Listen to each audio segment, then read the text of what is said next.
biggest story, of course, that has broken in the past hour. President Uhuru Kenyatta and NASA leader Raila Odinga now say they will work together to unite the country. The president and his longtime opponent held a meeting for several hours at Harambee House, after which they gave a joint media briefing. Raila Odinga said that it was a time for the dissent to end and for the nation to unite.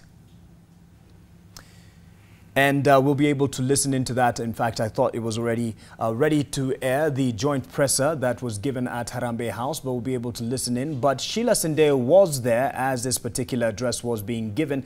And yes, as the president said, they would give a more comprehensive statement later on, because it didn't have a Q&A, didn't allow any of the journalists to ask questions. But Sheila Sendeyo can confirm whether the statement has a little bit more than what was said.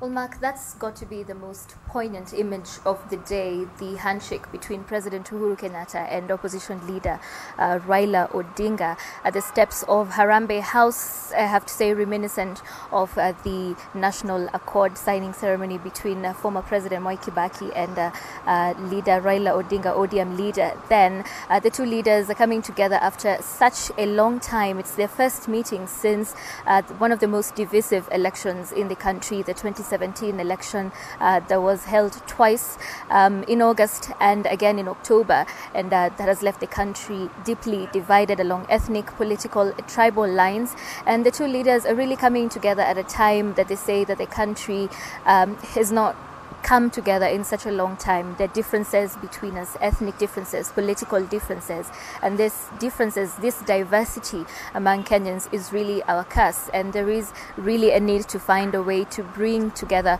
to come to a point of convergence between all these differences, all this differences or differing opinions, and they're saying that they're going to lead the way in bringing the country together.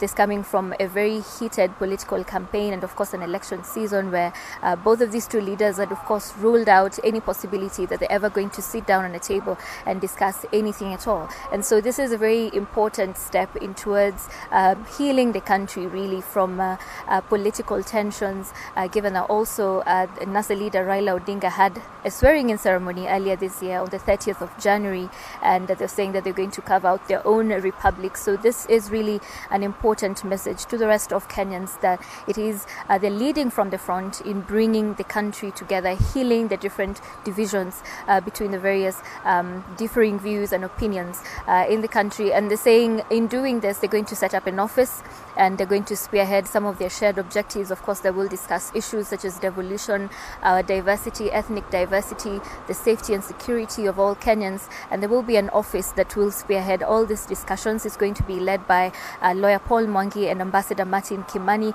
They will set up an office, they will have a retinue of advisors, as they have put it, and they will discuss their shared objectives. They have all the support that they need, financial and in terms of the advisors, in trying to discuss and come together and bring out those ideas on how they can heal the country. So it's going to be an office that's going to be fully fledged. It's going to be set up, and they're saying that they're going to announce the launch very soon. But this is really an important day for the country, an important message from both the president and NASA leader Raila Odinga that the country is more important than an individual, and it's not.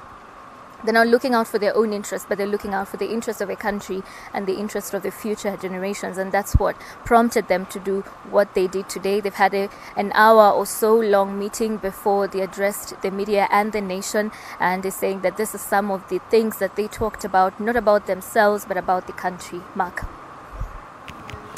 Thank you, Sheila Sendeyo at Harambee House. Thank you for that.